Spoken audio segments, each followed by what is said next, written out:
Welcome back to Modern Aikidoist podcast and Martial Wisdom. And it's a pleasure for me to have Duncan Francis back on the show for an interesting discussion. Welcome back, Duncan. Thanks for having me, mate. It was a pleasure. Good to have you here. I was really intrigued with your couple of videos that you just released on talking about Kokyu-nage. So I figured we'd have on kind of discuss it.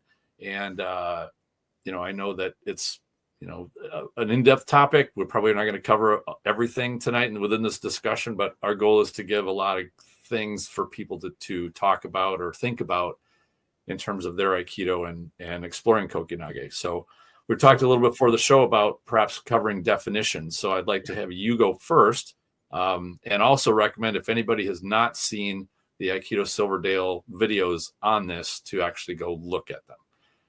Go check them out and you'll get some more detail. But Duncan, why don't you go ahead and describe your Kokyu-nage perspective and what you think it is?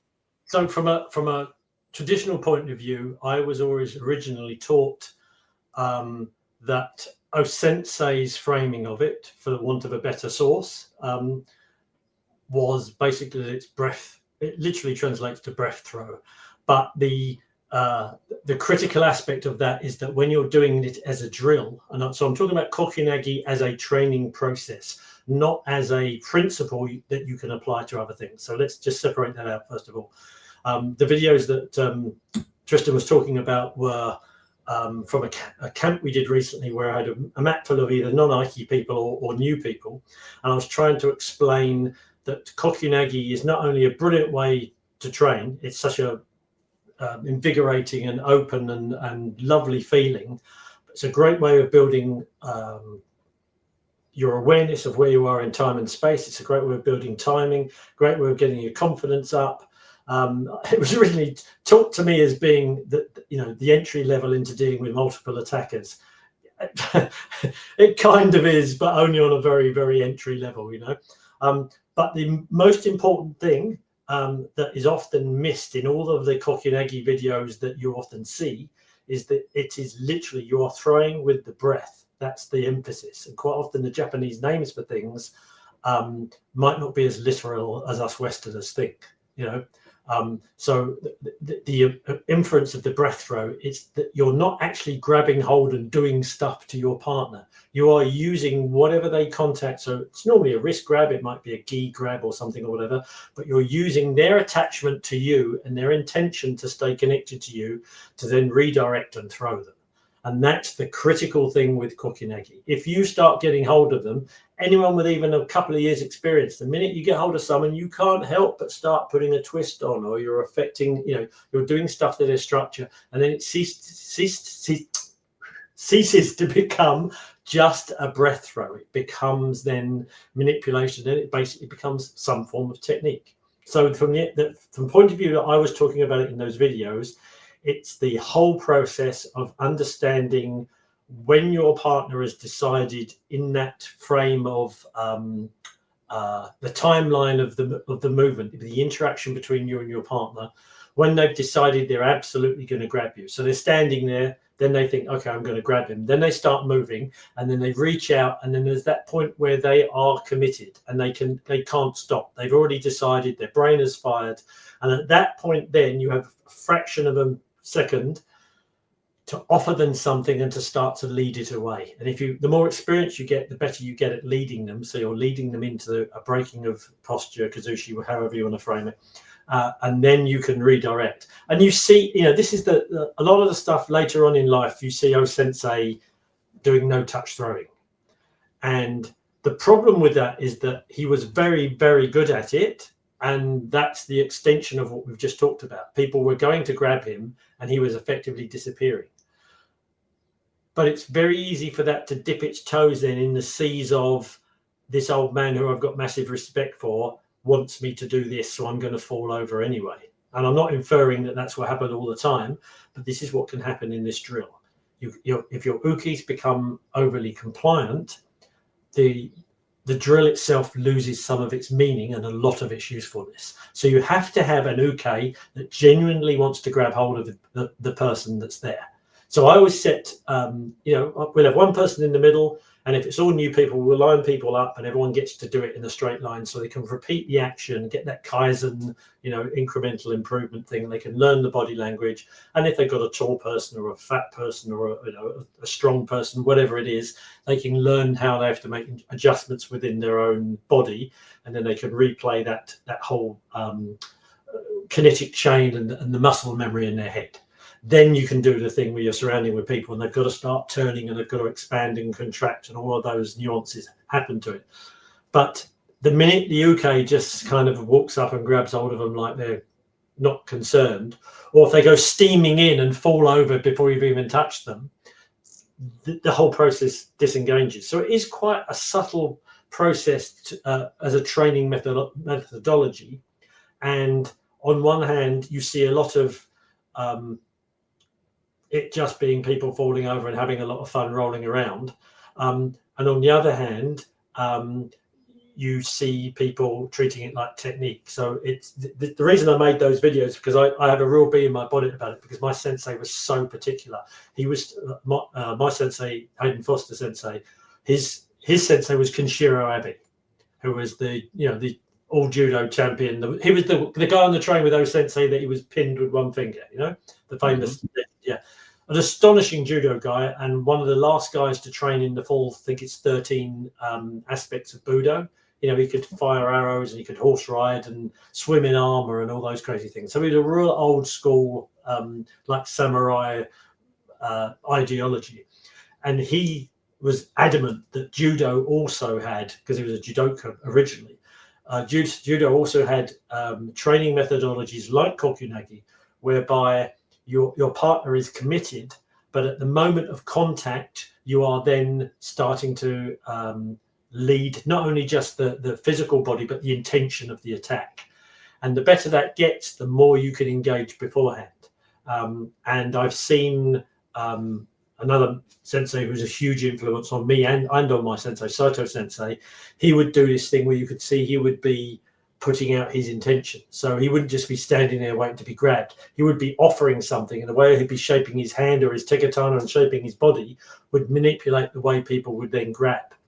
And if it was fast and he was surrounded by people, there would be no time for people to make the attack. He would be then closing them down and making a compression to their space, still not really attacking or grabbing them, but so that they react, and then using that contact to stop the Kokyunage. So there's layers within layers of this, but it has to be done genuinely and with commitment, because without an uke behaving correctly and committing themselves to it, number one, you can't perform Kokyunage how I believe it was originally designed, and number two, the uke does not get the benefit of being thrown through random shapes, which improves their ukemi. Mm-hmm. If that makes sense. Yeah, it does. And I think within there, one of the definitions as we're setting up for this, and I was thinking about it in my mind, was inevitably, and I feel this way too, that one of the definitions of Kokyunage, of course, being breath throw, is that all techniques use breathing, integrate breathing with it. And if we don't mention this and define it, I'm sure we're going to get a ton of comments in the comments section about, every technique is a Kokyunage technically, because they all use breath. Which is true. Yeah. When I was being taught, my instructor told me that oftentimes, in fact, most classes that Morihei Ueshiba taught, he would do essentially, or Tohei even loved this one, Funakogi, where you did the boat rowing exercise.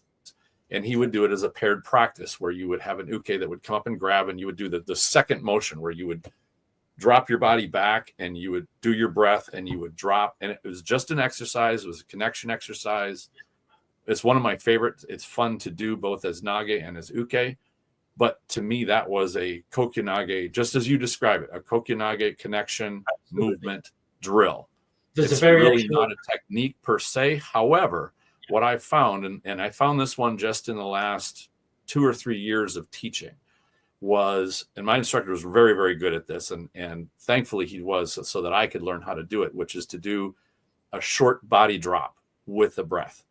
Yeah. And anytime uke connects to you, or you connect to uke in the proper way. And it doesn't need even to be a great connection. It can be just any connection. And you drop, almost like you free fall drop your body, even a half an inch or an inch. You can have a tremendous effect on uke's body. You can buckle their knees. You can drop them to the ground. And where I found success in the practical application of that Kokyu-nage, if you want to, it wasn't even a nage. It was more of just a small drop. It was a Kokyu-nage shortened up, condensed. But I could take somebody, a small student that maybe only weighed 120 pounds, and I could have them execute that at the right moment, and it would take a technique and turn it just explosive. It could take their ikios and drop somebody to the ground. It could do a Russian tie, and it could drop somebody onto their knees. And it amazed them, but it struck me when I looked at it through the practical lens that what you're doing is using your body mass and weight in the most efficient way at the most efficient time. Otoshi. Yeah, exactly. But it was, you had to integrate the breath. You got the same thing that I learned in that nice practice Kokyu-nage drill, where you're, dropping back, sinking your weight, sinking your hands, exhaling, and you can't do it without that good exhale. It just doesn't work nearly as well. The breath enlivens things, but it also allows people to link up their imagination and their body movement with everything. So the breath helps, and it sets up knowing when you can't do it, when you don't have the connection yet, and then when you do have the connection, and then you can trigger it and it drops, and that combination is just fantastic. It's we did a camp a couple of years ago, and Clyde Sensei Sutton, who's one of our seniors in our organization, he showed an old Toi exercise exactly as you mentioned, with the pairs partnered from Funakogi, but with the partner with stiff legs leaning back against the wall, and then they hold on to you with their body weight, and then you use that Funakogi and the hip rock to basically bring them forwards, and then the same thing to lower them back. So it's not just a dynamic explosion. You're learning how to set the flow up through your feet. And if you watched everyone doing it, it was all in the shoulders for the first couple of times, and then it slowed down, and then you realized everyone was going, and you could see them all linking their breath and it coming up through the feet, and the pelvis is going under. Great exercise, really good. There's a little video somewhere on the channel if people are interested. It's a really interesting. It's revealing as well, because you can get a really heavy guy and a small person can move them, which is surprising.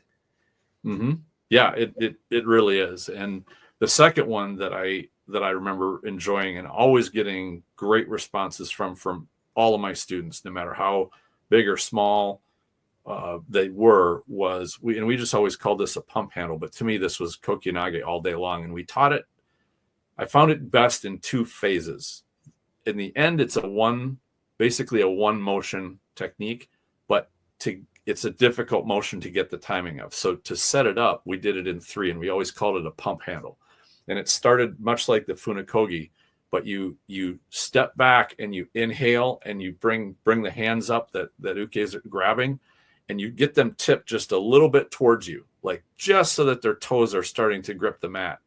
So you go down a little bit to get them to lean forward a little bit onto the toes. Then you come up, and then you bring them forward a little bit more, and then you do a ballistic drop. You do that exhale all the way down to the ground, and it creates it's just an exercise. It's not meant to be a throw, a technique throw or a practical throw, but it's a great connection drill and a great timing and feel of the connection and the balance and the kazushi aspect drill. And then when you get good at that one, then it can just be drop. You just tip a little bit and then do the drop, and it winds up going. And for those people, go ahead. Yeah, sorry. I find if you, I've watching the recent Sumo Bashel, which has been really excellent. Some very, very good technical sumo, and the majority of what you see is based around. Obviously, it's all kazushi, but it's based around that otoshi idea. So much of it, and because they are all so good. So that movement of the arms, and then the straight drop down. it's very similar to Hiki or Toshi, which is a sumo, also a judo thing, where you're basically you're thrusting the arm down. I think that's the name. Someone could correct me. But so many of their techniques basically are involving you moving so that there's a hole in the partner structure, and then basically doing what you said. They just allow gravity. You can see they don't push. They release their knees and they let their 140, 180 kilos. Yep. Gravity gets hold of it, and it just gives them the compression. And no matter, even though these guys have got thighs bigger than all of my family, once they're into their toes, they go down. And that's such a big dramatic demonstration of such a simple principle. Yeah, absolutely. And what I really loved was in studying my bit of catch wrestling and playing with that. They have a very similar technique. It's more utilitarian and less like elegant and smooth. But what you do is if somebody grabs your wrist, you kind of step off the line and turn about 90 degrees. You grab their wrist with the other hand, and then you just drop like you're setting their hand down right in front of their feet. Yeah. And it's the same ingredients. It uses a little bit of that kazushi, but it uses that body weight drop. And the funny thing is, and I love getting stories back from my students, and one of them came back when this was about 3 weeks after we were practicing this in class. And of course, once you see this done, you know that when somebody grabs your wrist and they drop, you bend your knees and you wind up basically just going to your knees. It's not really very spectacular. Well, he was a police officer, and he was apprehending this suspect, right? And the guy started to pull away, and he was getting kind of froggy, and so my student, he grabs the wrist and goes to set it down, and he said the next thing I saw was his feet passing in front of my face, like he didn't even know to bend his knees. It happened so quickly that he didn't adapt. And the guy, he said, he flew over into a pile of boxes that was like 4 or 5 feet away. Said I never meant it to be a throw, but when I took his upper body down and his lower body didn't go, it just inverted him.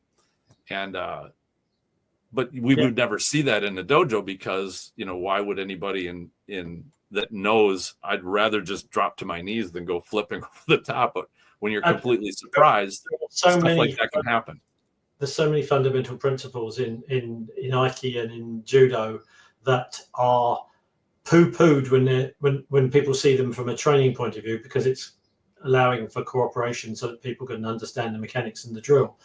But that actually have, as you say, if they're done for the first time and people are surprised, and that element of surprise is a huge thing when applying techniques. It is so huge, yeah. There's one of the people, shall we say, in our group that is on the Facebook group. They are in corrections overseas in quite a rough city, and that technique you mentioned is used by them a lot, as are versions of Sumo Toshi and various other body drop, arm drop things, especially because most of the time there's 2 of them onto one person if they're having to arrest and control. And it seems to be ridiculously effective. I mean, it is, and so simple, and there are so few moving parts to it. And this is one, if I were to have one of the criticisms of Aikido, as much as I love it, it can be a little bit like jazz in music. It can sometimes be more complicated than it needs to be to really get the job done. I understand. And the simple is really, to me, the meat and potatoes of a practical art. And I love the intricate, complicated stuff as much as the next guy, as long as we don't do so much of that we forget what the simple really does and how to perform that without even thinking about it. The aspect of Kokyu-nage that I mean, you see people doing these amazing. There's a wonderful Kokyu-nage of Saito Sensei out in the field somewhere, and it must be early in the morning because there's mist at like waist height, and it's kind of, I mean, I think it's meant to look like a randori, but what he's doing is Kokyu-nage, and it is superb. His timing's amazing. They're all great uke, so they're all flying, and that's a great example of it done as a performance, as a demo to show its the power of the timing and the but the lot of kokyu I see now becomes just about the athleticism and it is still impressive. I mean, it's great that these people can take high falls and they can be bent double, and but I always worry when the underlying thing of the exercise, the thing it's trying to teach, the timing and the connection and the predictiveness, you're trying to predict where someone's going to be in a couple of milliseconds and be there and then be slightly ahead of that. The idea of being able to wait for contact and then accelerate ahead of where that person is going to be, so you're leading them into their toes or dropping them. All of these kind of little nuanced things that are so important in any martial arts training can go if people don't train with the right understanding, but also the right commitment to it. And it's very easy to bridge that and go from, this is like a bad Key Society exercise. No disrespect to Key Society people watching, but go from that to people throwing punches at each other, and because they're blocking it out the way and the person slightly lost their balance, that's Kokyu-nage. And for me, that isn't. It's got Kokyu in it, and it's got, but it's not Kokyu-nage as in what I'm talking about, if that makes sense. Yeah, absolutely. And, one of the things, because it's a connection exercise, and when I remember starting doing this, or when I host classes and I will do this as a drill, obviously when you begin with it, you usually tone it down, unless you're dealing with a bunch of experienced students that have already gone through this curve already. But you want to get the setup so that it's simple, it's easy to sense the connection when you have it, when you don't, when you're early, when you're late, and get that going. But as you go along, you want to graduate from that into, now you can start doing this with an unpredictable uke, one who's, movements are complicated. They're moving around on you, and you have learned how to get to that advantage connection position where you can get that kazushi and drop just very, very quickly, or without hesitation. And what I found is that when you first start, your mind is thinking, oh my gosh, this is happening at 100 miles an hour. I need to do this very, very quickly. But what I found is once you start to get comfortable with knowing where you need to be and when you can take that posture, your mind slows down because it's not rushing. Then your body slows down because it's not rushing. And now you're like the old wrestler, the older, seasoned Aikidoka who they don't have to rush it, or a judoka, any of them.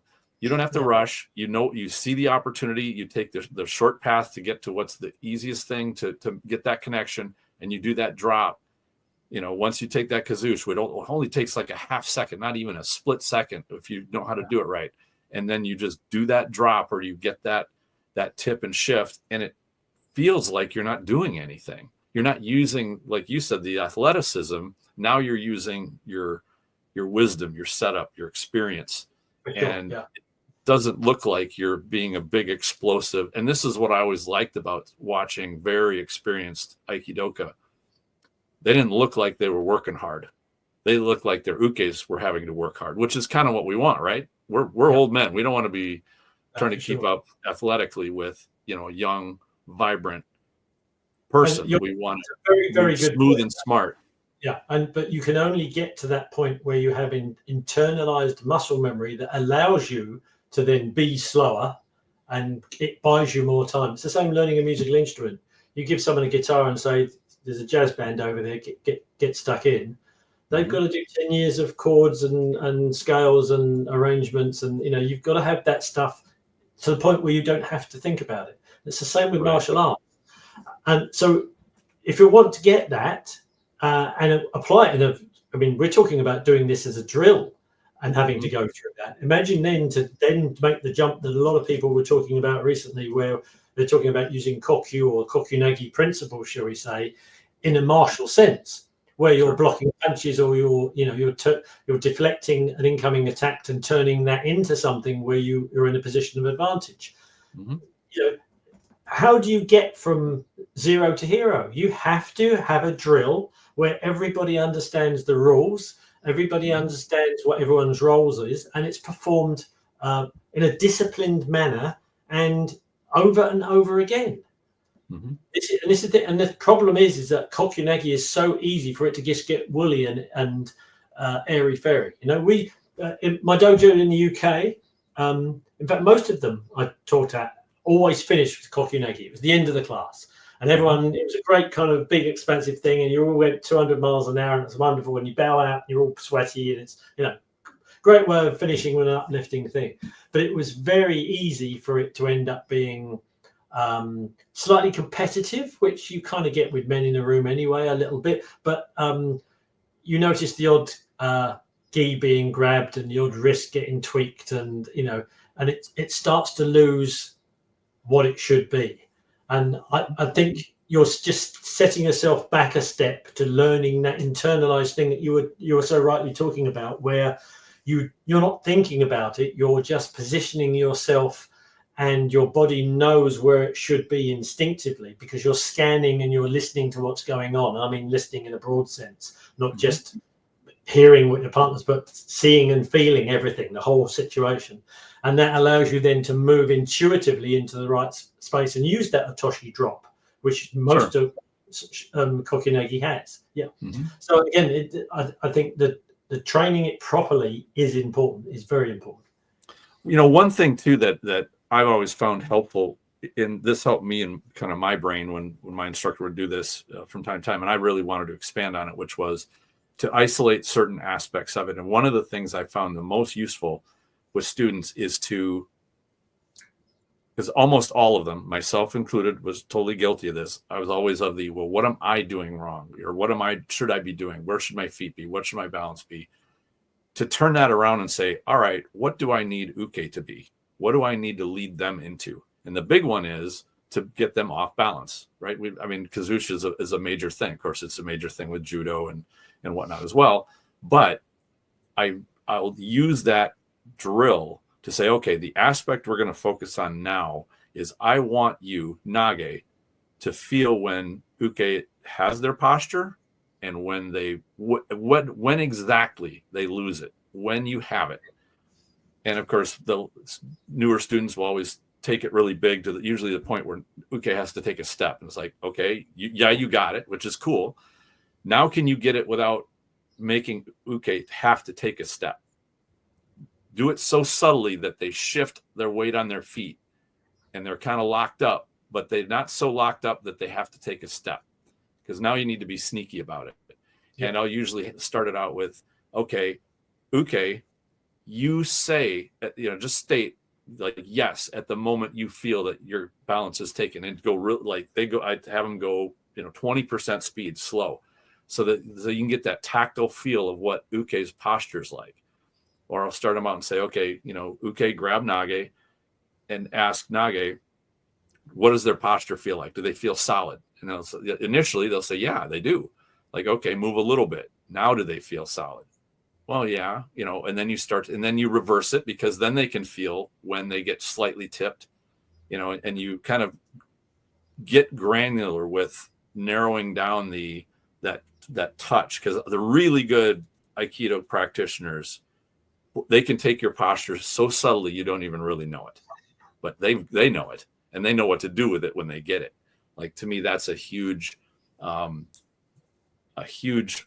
component of a highly skilled either Aikidoka or Judoka. They both can do that. Yeah, because it is everything. Yeah. Yeah, and it when you have somebody's balance and posture, it does take control of them, and when you can do it without them even realizing it, that is truly magnificent. I'll tell you a story. Back in the day when I was basically Soto Deshi for Sensei Foster, so I'd drive him around everywhere, and most of the time I was his uke. There was another guy, Brian, sometimes with us as well. We'd kind of swap out depending on what was going on, or who had recently been wrecked by him, and you'd be, you go to a seminar and be other senior sensei there, and they'd see him throwing us around, and quite often they'd ask you up because they figure, okay, look, these guys can take it from me. I can, I'm not going to hurt anyone. And the interesting thing is that when people were showing basics, which I have to say wasn't that often, most people try and show something quite flashy at seminars, but you can always tell when it's the really old guys that have got nothing to prove, because they'll show something from Kihon. It'll be an absolute basic technique, because they've got confidence in what they do, and they know it's the root of everything. They know they don't have to impress anybody. Yeah. So Sensei Foster was one. Chiba Sensei was another. I only had the pleasure of uking for him a couple of times, but he was astonishing. The other Chiba, no. Oh, Obata. Sorry, the Canadian Obata Sensei or Samu, lovely guy. Also, all had this particular thing when they offered you a wrist and you took it and you good contact, and within half a second you could tell they've either expanded or contracted or dropped slightly in their posture, little bit of a toshi, rotated their hips, bit of maki or whatever, and they'd just taken the slack out of your arm and you realized that your instep had started to collapse or your weight was into your toes. Now, it wasn't kazushi in the extent where you were falling over, but you were definitely compromised. You were no longer in a neutral position. So even though they were demonstrating and talking, by the time they actually started doing the technique, you were already pretty much on the way to being gone. And they all did that, and I'm not sure any of them knew they were actually doing it. I don't think any of them consciously did it. I know exactly what you're talking about because I felt the very same thing. And I know, and I wanted to brought this idea to mind, and that is, when people watch or even they experience a demo like that and they go, well, yeah, but that's not like being in the middle of a fight. Consider this for anybody who's had that thought. And I know I've had that thought. A great deal of civilian violent interactions aren't like they are a fist fight in a prison yard. Oftentimes they are somebody grabbing your arm, or they put their hand on you, or something of that nature, where if you could just connect with them and shift a little bit, yeah, fists may not be flying, but you can start to get control of their balance or posture. Maybe somebody's starting to get agitated and you don't want to start into a fight, but you feel like you need to be in a position where you could start to control their body if they escalate any further. Absolutely. And that can be done through touches and things like that. And I have another friend of mine, yet another police officer, and he was at some kind of a party. He said this woman that he was dating, that they were there, and this kind of drunk guy went over and started getting fresh with her, and he sort of stepped in the center in between them. He kind of got on the guy's side. He put his hand, behind the arm, like he said it wasn't a forceful touch though, but he started to talk to the guy. He said, this woman's here with me. And he just kind of walked him out. Did he take this guy's balance? I think probably he did. This guy who thought he was hitting on this woman suddenly had a guy talking to him. He was no longer, he was in a different dialogue than he expected, and he was being let out, not in a forceful way, but my friend was in a position that if the guy had started to get physical, he was in an advantaged position and could easily have controlled him without hurting him or without getting into a fight. The fact, as you say, your student took him on the underside of his arm, like an outside underhook. Just the fact that he chose that already put him to the outside of that guy, which you could argue disadvantages that guy's potential for fighting because it's closed off his center line. So exactly, and that's the one thing I think these things and justify them. But yeah, absolutely. Yeah. As we look at our art, and if we look at it as a set of techniques, we're looking at only a tiny fraction of what it really is going to be to each practitioner. And in that case, there was a bit of a chess game, and it never got to a violent kind of situation because he never presented that opportunity. If he'd have puffed up his chest and said, get away from my woman, what are you doing? And they've got nose to nose, it's a crapshoot. Who's going to shoot first? Who's going to take the first shot, or to get into a heated exchange? But it included the physical, the getting off the line, connecting to the person, all of the stuff that we do within our technique, whether we're doing Kokyu-nage or not. And that could have easily been a Kokyu-nage, had it been necessary. But it abided by what I think is a principle of Aikido, which is a appropriate level of response. Absolutely. Yeah. And then within a civilian realm where you're not going to a level 9 or 10 physical combat, but you're playing that self-protection chess game so that you don't get there. And if somebody does want to escalate, you've already put yourself in a superior position that you won't have to be have the flawless response to their first attack, which is always concerning. So you've opened up another tangent here. One of the aspects of Kokyu-nage that I always found fascinating was the idea of leading. My sensei, especially when we were doing weapons pairs practice, sometimes like the Kumijo or the Kumitachi or whatever, he said, once it gets a bit tasty, Dunk, he said, there's a lot of leading in there. He was an old Cockney guy, and I could feel that I was being drawn towards him, but I wasn't quite sure how he was doing it or why I was letting that happen. And that was a fascinating thing for me. And obviously in Kokyu-nage, there should be leading. You're offering, you're offering the target, you're offering whatever it is, and then not just standing there. It's like dropping a bait down to a fish. They're swimming towards it, and then you start to lure it slightly away, right. And then that makes them commit, and their weight's into their toe. And I think any situation, especially if you're trying to go through the de-escalation and the conflict resolution aspect first, which you would hope is Aikido, all of us would try and do. Obviously, in some situations you can't, but there's an element of you having to put something out there first to preempt what else might come, and to give them something to react to rather than just letting their anger or their predetermined bias or whatever has caused the trigger carry on the emotional content path that may end up in the violence, if that makes sense.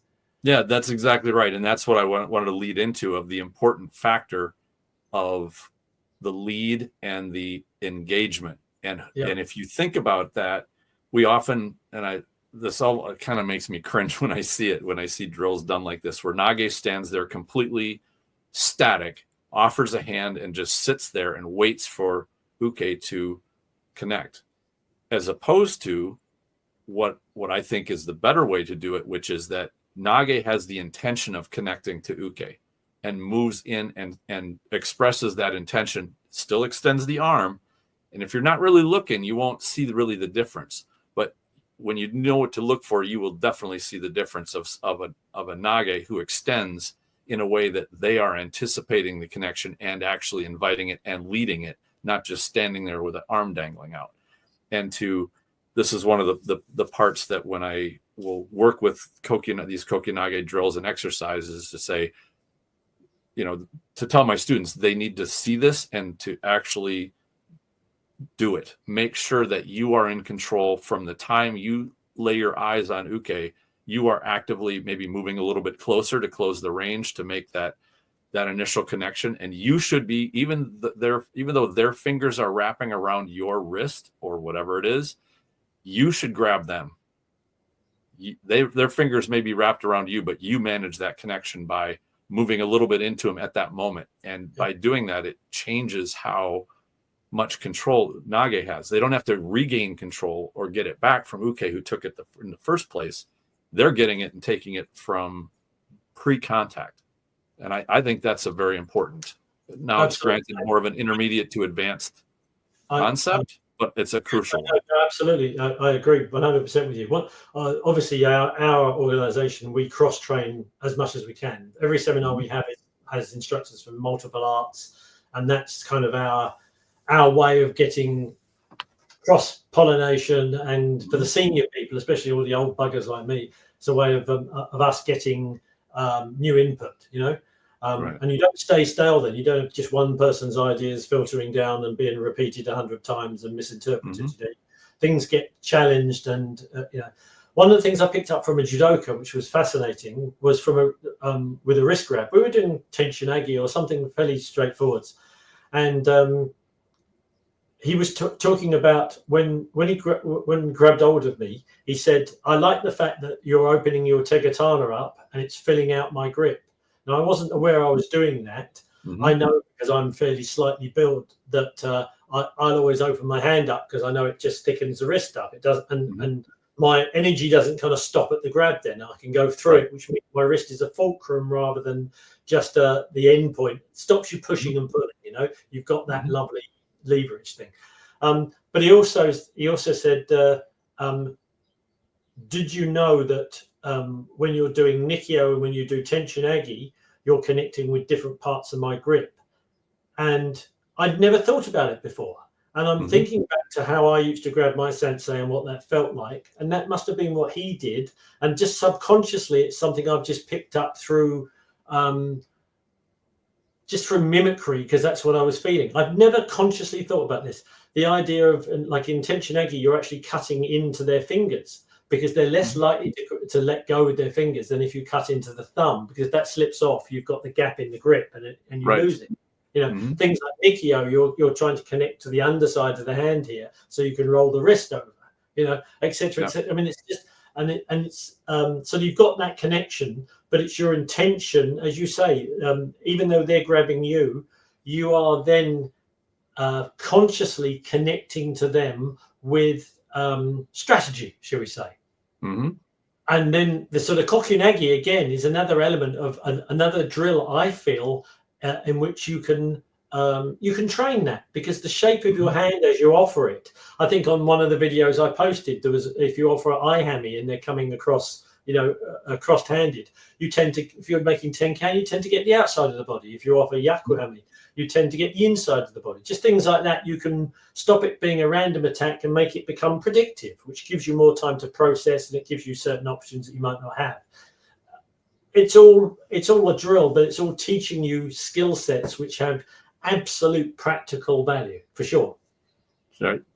I always thought that the biggest challenge really of Aikido in teaching was not in teaching the physical movements, which are somewhat difficult, but not impossible, but it's teaching that mental sharpness. And when I watch some of the films and videos of the really well-known instructors, you watch a Gozo Shiota or a Chiba Sensei, you do not see any mental gaps in their attention. They are ready to go at every single moment. It's not like they're mentally at rest and then, oh, I got to do a technique and now I'll turn on. They have that remaining that zanshin all the time. And to me, that's the difficult part to actually teach, because it's easy when you're in a student, and I don't blame students for this. I was in the same way. When you go into I need to watch and study and learn, observe and learn, you're in an observation, kind of a learning mode, not in I'm like a coiled spring ready to go mode. You need to be in that learning mode in order to absorb. But you also know when to have to turn it on. And that can be the equivalent to, you're with your family, you're out shopping or something, you're trying to deal with the kids, you're trying to manage, okay, we're going to go get ice cream, or we have to go buy this. And then suddenly now you're faced with a potential self-defense situation, a perceived threat. And now you have to switch from relaxed handling family mode into tactical mode. How do I make sure my family's protected? Who is this person? Are there multiple people? What the hell's going on? That's when that zanshin has to be there. And yes, I get that when you're out with your family, you want to have that aspect of zanshin all the time, where you're watching, you're keeping an eye, as well as managing your kids. But we know that in real life, sometimes you're just not quite paying attention all the time. But when you pick up that, whether it's an instinct or whether it's suddenly you do observe something that doesn't look right or feel right or sound right, now it's got to be full on ready. But you're relaxed enough so that you can think your way out, to use your smarts to play the chess game, for sure, and do it properly.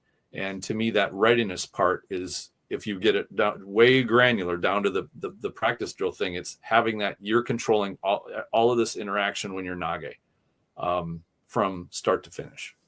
Yeah, and any interaction like you just mentioned takes lots of rapid decision making. You have to assess the situation. You've got to be predictive. You've got to look at the distance, the physical space, the mental thing, the emotional content. There's so many things going on in a short space of time. And you might have to make decisions with very little information. Absolutely. It's very, very difficult. But like anything, you can train your brain to at least discount the things that clearly aren't useful to you and narrow down the decision making. And again, getting back to the Kokyu-nage as a drill, if you've got a white belt and you get them in the middle and you've got 3 people just coming up, grabbing them from different angles, a little bit of pressure. I always say once people have got roughly the shape, grab them and push it towards their body a bit. So you're not just grabbing and going solid. And that gives them a feeling of a line of force that they can then redirect. It's a nice entry level way of doing it. And you realize then that they throw someone and they're standing there, and then they realize there's someone behind them trying to grab their arm. And that alone, just that thing, they're turning and they're using their peripheral vision and they're saying, okay, who's next? And that's the second level of it, and they get used to it. And then you throw a purple belt or a brown belt in, they go in and they're offering their hand to the first person and getting a reaction. And as they're gone, they've already picked the next one. So they've already gone past that stage of waiting to see what's going to happen and tracking, and they're trying to control the situation. And it's a different mentality. And in the situation, like you said beforehand, with your family or whatever, where you're in a random situation with very little information, if you have the ability to think quickly and to be a bit, we'll call it user-rimmy, be preemptive.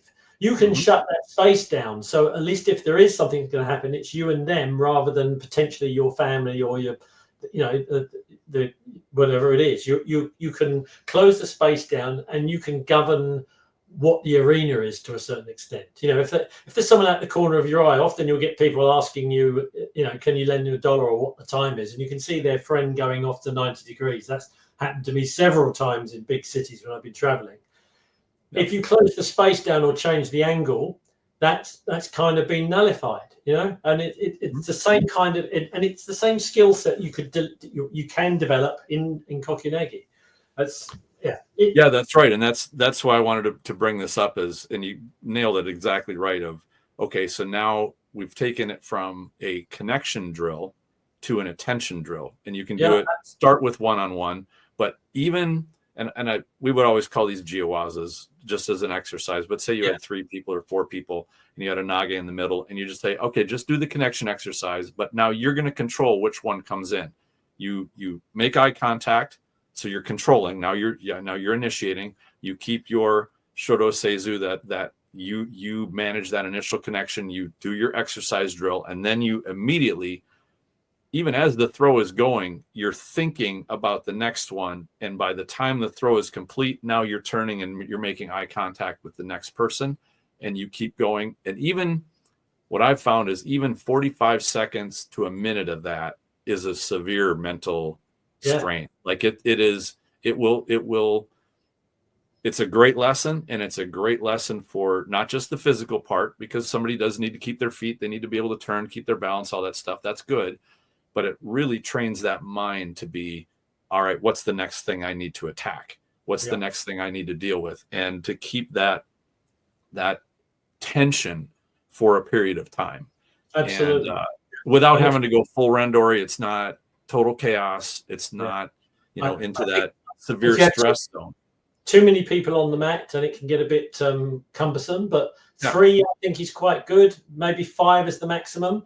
But if you're doing it properly and there's some real energy there, then everybody, the whole group is engaged, not just the person in the middle having to do their thing, but everybody they're waiting for their next, when can I engage safely? If this person is going to be thrown, where is he likely to be thrown to? Do I need to move out the way? And everyone's shifting in space, and it's so good for students. Just their general. It's a fantastic exercise, but it is not just physically taxing, but very mentally taxing. And one of the things that I noticed as I started doing this, that I had to introduce to students, to say, don't just sit there in the middle and wait. You should be covering ground and moving.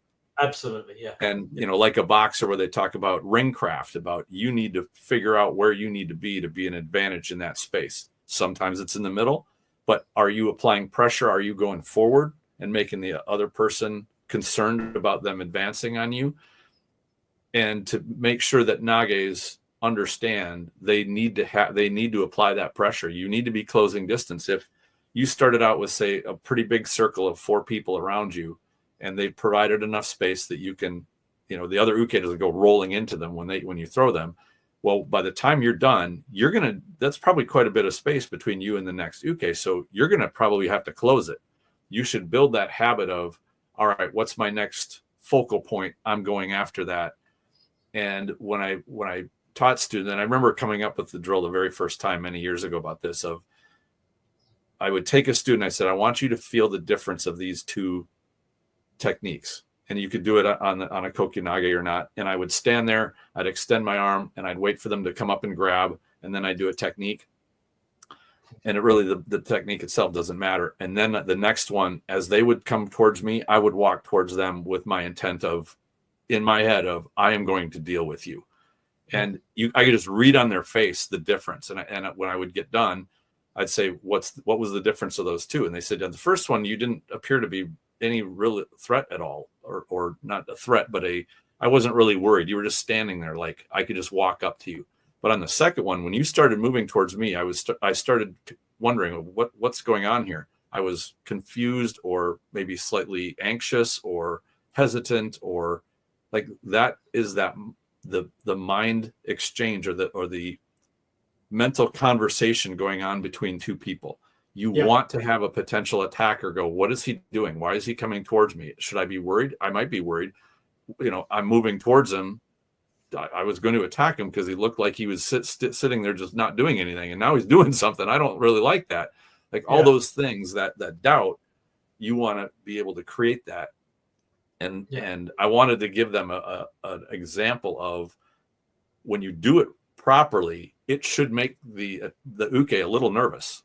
Like that's the intention. That's the mental kazushi part of taking control of that. And you can do that with those Kokyu-nage drills. You can include that and practice it in a way that's, I think, is very productive, as long as you don't let nages get too comfortable or kind of lazy, like they're just going through the physical motions. For sure. Yeah. No, I absolutely agree.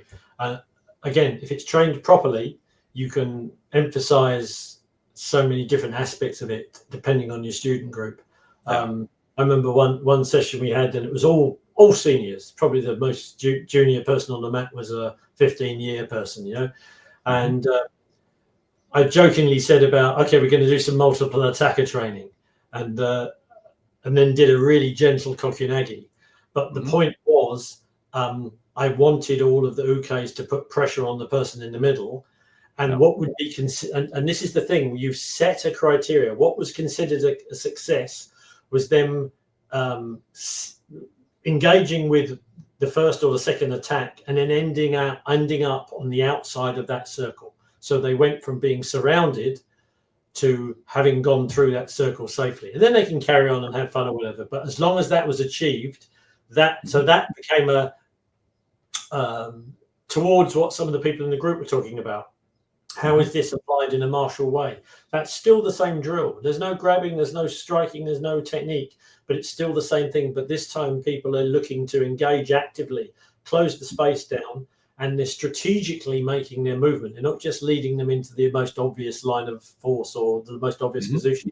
They're strategically moving so that either the throw takes the other person out or blocks their path, or it leaves a space for them to then body turn into, which then leaves them facing the four people rather than being surrounded by them. Sure. And again, that is a skill set, invaluable. How often do we train it? Not enough, probably. No. And I think there will be probably some people thinking like, okay, well, as a physical exercise, I can see the connection, stuff like that, but it's kind of a boring drill, and you can't really make it very realistic. And I would push back on that or challenge that idea, because it's not going to look or feel like a full-on fist fight, because it's not. However, what you can do, and we talked about what you can do on the beginning side of the technique, like before the throw. There's a bunch of stuff with we talked about the connection, the initiation, the mental stuff. But there's also on the backside, and this is one of the things I loved the most, that when I was visiting dojos or I learned from other instructors, was an Aikido taboo. You just never did this. As an uke, you were never unpredictable. You should be very predictable by Nage. I found I had great fun, and this is a way that you could have great fun with this drill, is to say, okay, we understand that you, Nage, know how to get thrown and now know how to go into a beautiful ukemi roll. All right. But normal people don't do that. If you did a Kokyu-nage on a normal person, they're going to fall very clumsy. And I would just use like the Funakogi one that I described. They wouldn't go into a nice front roll. They would drop on all fours. So uke, and you do this at certain times, say, all right, uke, now every once in a while, pretend you're just some clumsy oaf that when you get thrown, you just go down on all fours, or you just let go. So now Nage can get used to what happens if the person just drops on all fours. Now what do you do? Or they let go. They know, I'm not letting my body just get totally chucked. I'm just going to give up and let go. Yeah. So they're not surprised when it happens. And then, you as an instructor, you could teach, all right, so if they do let go and they're standing there, what do? You could give them a backup technique or a couple of backup techniques. You could say, all right, if they let go, you back off, and now you make them come to you. Maybe you did already back off because your Kokyu-nage included a back step. So now you've created some distance, and to say, all right, if that happens, you've kind of got your order of operations of, this, that, or the other. One of the ones that I really liked over the last couple of years, and I included this on the Spirit Aikido online program, was if you get somebody on all fours, you put a hand or both hands on one scapula and you sprawl on it, you put weight on it. If you get somebody down like that, they have to be a very experienced ground person to turn that around. So the sprawl defense against a rugby tackle, well, in this country it's a rugby tackle. Everyone plays rugby before they're even born. I mean, there's a queue of All Blacks around every corner. It's ridiculous. Every single pub fight, someone will do a rugby tackle. It's just hardwired into the Kiwi mentality, and they're all very good at it. It's not like a drunk British person, they're all very, very good at it. So the sprawl, I don't know why every single martial arts club in New Zealand doesn't teach it, and they don't, especially the Aikido club. But it's such a common thing, especially now when people watch MMA and stuff. They see single leg takedowns. They've got a few beers in them. They might try it even if they've never done it before, just because they get all full of, Yeah. And over here we have, wrestling in high school. Anybody who's played football, any male who's had brothers, they all know how to grab somebody and tackle them to the ground. So the sprawl should be in the syllabus. Absolutely. 100%. In fact, I wouldn't call somebody a martial artist unless they knew how to do a sprawl. Yeah. And it's so simple. You can teach it basically to someone in 10 minutes. Absolutely. I'm sure I've said to you how to do it because he was a decent rounded martial artist. But you'll get a kick out of this story. My dad started Aikido when he was 70 years old. And when he did it for about 8 or 9 years before his health just wouldn't let him keep going. But by the time he was testing for his brown belt, and we had been working on the sprawl like a couple of times in the year leading up to it. I actually had somebody before class go over without him even seeing it and try to grab him, and he dropped in a sprawl and just pancaked him. And because I wanted to know, like, okay, it's one thing to know when you're about to get tackled, you're about to get tackled and you know what to do. I want to know if you can do this in a split second when you have no idea what the hell's going on. And he did it. Like, it was, and then I at that point realized this needs to go into the curriculum and actually be on the yellow belt test. I want every one of my students within the first 8 months of practice to be able to do a sprawl and do it reliably because it's that important. So I totally agree with you. Kids, it's when our kids class, it's something that gets taught regularly. Yeah. Because it's easy, it's fun for them, and it's a no-brainer. Yeah. And it works. I mean, it's not very reliable. High reliable. It's not 100%, but it's a high percentage response that, it does what nothing else can do. There are counters for leg takedowns and tackles and things like that. But boy, that sprawl, it's like the crown jewel of the defenses against tackles and body locks and leg takedowns. Yeah, absolutely. it always bemuses me when arts become so specialized that you'll see someone do a technique and then you'll get the comments, either the ridiculous online community or in real life, where people say, oh, but that isn't karate, or that isn't Aikido. Right. It's like, well, apart from I don't see the point in the comment, because it's someone's view, but names are just names. We had this the other day. We were talking about what was it? Some people call it Rippo, some call it Sokumina Rimanagi, some people call it Sayonagi, some people call it who cares? Call it Eric. No one cares. Can you do it? Can you do what your instructor says? And technique number 47. Can you do it? That's all that matters. And so I think Aikido or karate or whatever should be whatever you deem it to be. Yep. That's true. And what art can actually make a claim on a particular technique? No, it's I mean, the whole idea is absurd. Right? Two arms, two legs, trying to move out of the camera. Exactly. What can you possibly, if something gets off a spaceship and it's got tentacles and stuff, then, you've got to change things up. Yep. And this is where, and I wanted to take this like one step farther. And that is when you tell uke, all right, now you can adapt to the technique that's being applied to you creatively. All right, maybe you go on all fours, maybe you let go. But maybe as you're going down, you see their legs. And so you turn that, if, Nage is going to chuck you at their feet, why not reach out and try to get a leg takedown? Why not grab an ankle pick or a hook or something like that? Now you're bridging slowly, one step at a time, into an active, responsive, live uke, and getting Nage comfortable with, all right, uke throws something of a surprise at you. The fight doesn't leave them when you put them down on all fours. Now what do you do? Because it's great to have your super cool move where you definitely bring somebody to the ground. And, if we always practice that, as soon as that happens, that uke just gives up. Well, that's not terribly realistic. Somebody might not give up. They might crawl after you, and go after your legs or your ankles or what have you. So throw that in there. And, and this is, again, why I understand where instructors are coming from, where they're like, oh, I don't want my students just going off the rails and turning all the practice into just a willy-nilly, go crazy festival. I get that. You should stick with what you're doing. However, you should also leave room for exploring the options so that they're comfortable with them. No, absolutely. And not having such a rigid formula that if the formula gets broken or altered somehow, they go to pieces. Like they don't know what to do because they've never practiced it. It's interesting that a conversation ostensibly about Kokyu-nage has become more focused on the uke side of it and the uke training with correct intention, shall we say, to allow the nage to then have options that give them the best experience and the best chance of learning what they're meant to be learning from that drill.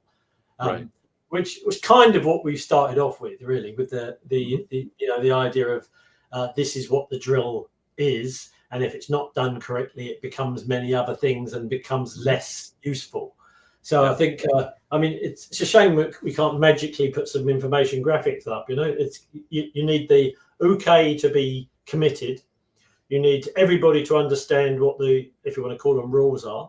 You need the grip to have decent connection, but to also not be static. So not just stop grabbing and stopping dead. There needs to be some inertia there. The nage needs to use some irimi and some intention to close down the space and to actively engage with the people that they want them to be the attacker, if you like, rather than just standing there. There has to be an element of awareness of the connection between the two people, or the leading has to be so good there's no connection at a very high level. But also everything is only going to be effective with that otoshi that you were talking about. I mean, That's pretty much, that's kind of your elevator pitch for Kokyu-nage, really. Yeah. And that's the, when I watched the videos and I got a feeling for not only the point you were getting across, but also I tried to put my sort of analyst brain on of, okay, what are most Aikidoka probably going to think about this?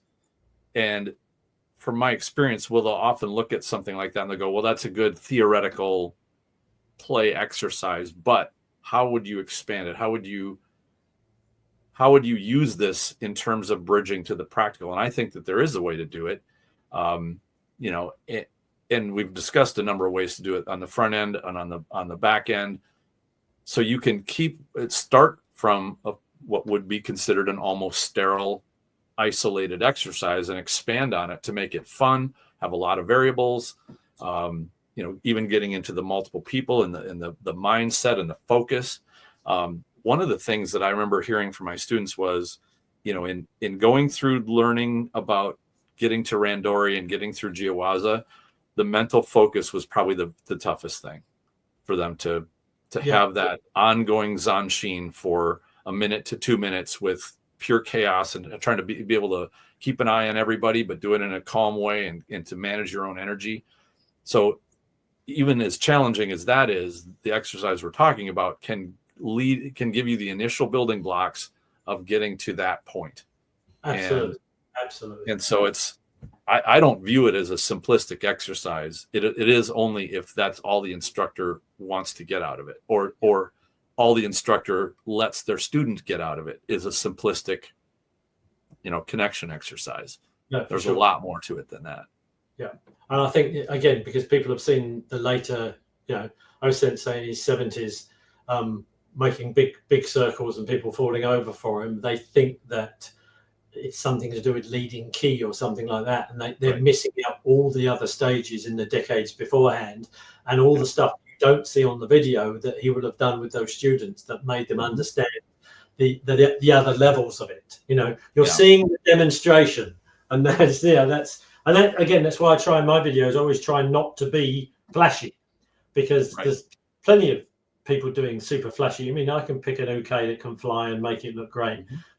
Probably get more views as well, but I don't think that necessarily, apart from it being aesthetically nice to look at, I don't think it's that useful, especially for an art that's under a bit of duress at the moment, to be polite.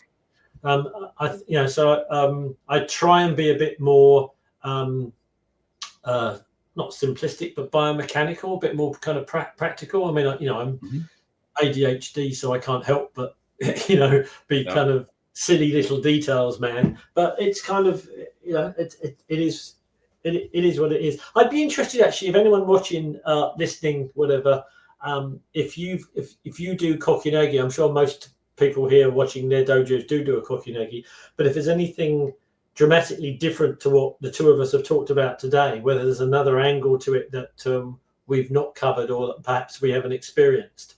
I'm thinking maybe of like the Tamiki guys might have more of a Kokyu-nage Randori crossover. Might even involve the knife stuff, the tanto stuff, or maybe the that key would be society. interesting to see or hear about.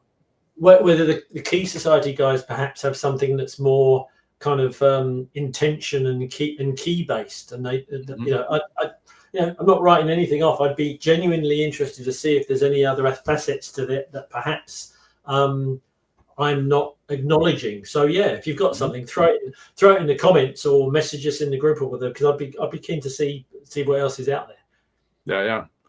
It's interesting you bring that up when you talked about doing the flashy technique and thing and sharing on video and whatnot. And when I started this whole channel, it was one of my thoughts, like, how would I contribute to the space of Aikido and its image and how it's perceived, and I gave some thought to doing kind of what everybody else does, like, here's me doing technique.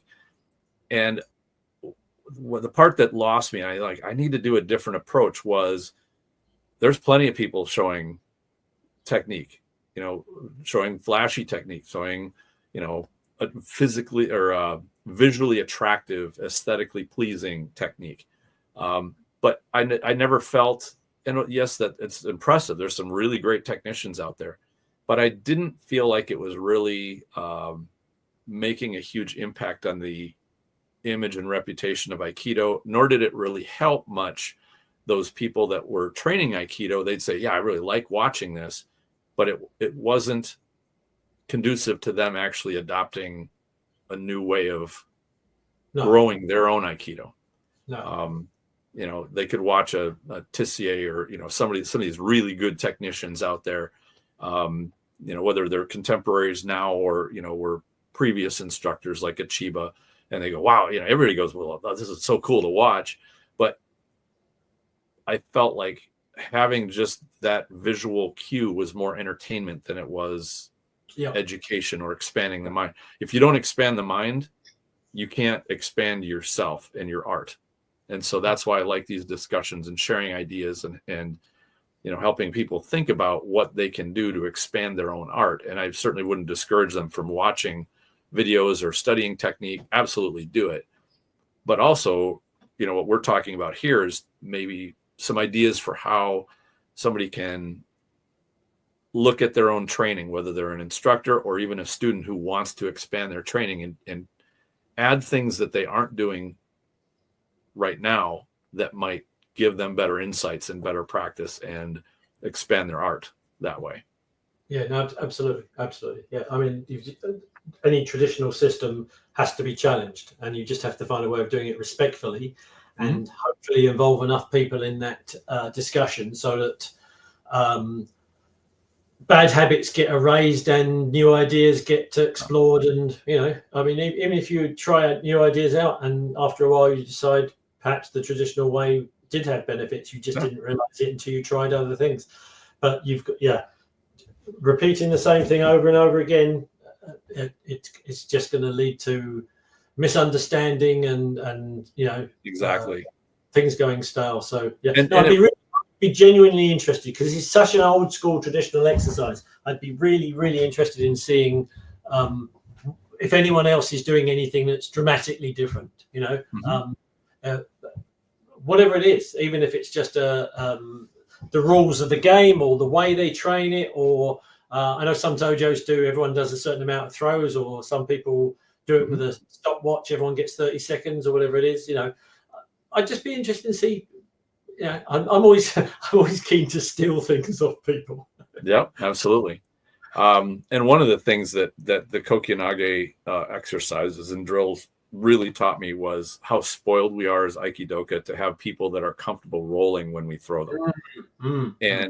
And when it struck me was when I would go practice with somebody who was either new or was kind of experienced, but then for some reason they had kind of a brain fart, and they would normally do pretty good ikemi, and then they suddenly didn't, and it was a catastrophic, you know, throw, or you had to tone way back with somebody who wasn't comfortable with their rolling yet, because you don't want to hurt. I mean, even on a padded mat, if you throw somebody down and they just don't do any ukemi at all, they can hurt themselves. It sucks. It's not fun. So, you know, and as fun as it is to really get somebody that's got a good ukemi and you can start just chucking them around, to realize, you know, be careful. If you do that to somebody that doesn't know, they're going to get hurt more than likely. No, absolutely. Again, it's another aspect of the drill that's really useful. People are getting to do ukemi from positions that they might not be expecting at the time, and they're going to have to learn to turn and face the roll and all that kind of stuff. And it's there's many levels to it. It's definitely a great a great system, a great drill system for improving your core skills. Absolutely. Yeah. Very cool. Well, I think we covered quite a lot of ground here. Is there anything you'd like to say to wrap things up? Well, we've got our next big seminar is in the last weekend, Friday, Saturday, Sunday, Monday of January next year, and we do have accommodation at the dojo. If anyone fancies a trip to New Zealand, we've had this in the past where people have come over and they've used the dojo as like a base, you know, and just travel around and see. I mean, it's a beautiful country. It's absolutely stunning place to come and visit. But it's 4 days training. Places on earth. Yeah, we should have, like, I think maybe 8 or 10 instructors from probably 7 different martial arts, and they're all good, real good people. It's a great atmosphere because everyone knows that when they're in the dojo, everyone's family, so it's very supportive. Lots of banter, And the Saturday night barbecue is absolutely legendary. I think we've got a half a sheep spit roast this year, and someone bringing along 40 gallons of homemade cider or something. So yeah, it's a good experience. Anyone fancies it, come along, because it's always good to see new faces. And we've had some people that have turned up from watching the YouTube stuff, and who have been wonderful. Nice. I don't know any people that have seen the guy called Paddy from the UK who does reenactment and Hema, the medieval stuff. He did some fabulous stuff on spear versus swords, and basically it was about my eye and body movement. And he just turned up at the dojo. Hi, remember me? It was like, fabulous. So if anyone's out there and fancies joining in and doing a bit of cross training, obviously it's a long way, it's the middle of nowhere. But if you're not doing that, I definitely suggest next time you do a seminar, try and invite your local martial artists. Don't think of them as being those people that do that stuff. Make contact with them, reach out, say, look, we've got a seminar. Would you come and do an hour? Make it clear that they're not just there to steal students and stuff. Right. Maybe set a theme, say this is the kind of thing we're working on, balance taking or timing or whatever, and get them to show their spin on it, because I guarantee it will be of benefit for you. Absolutely. Anyway, that's fantastic. That sounds exciting. Yeah. So thank you for having me, Tris. It's always an honor being on, mate. I do appreciate it. And no doubt we'll talk again at some point. Yep. You bet, Duncan. Thank you for coming, and look forward to seeing more stuff on your channel. You're doing great work. Thank you, mate. Appreciate it. All right. Thank you. Have a good night.